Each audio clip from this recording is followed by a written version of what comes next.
ทาดาตึงวันนี้เรา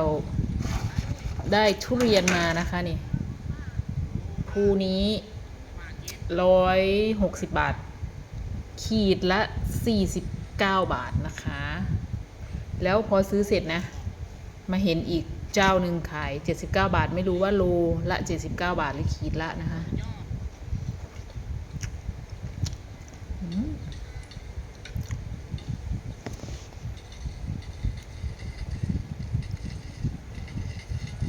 แซ่บ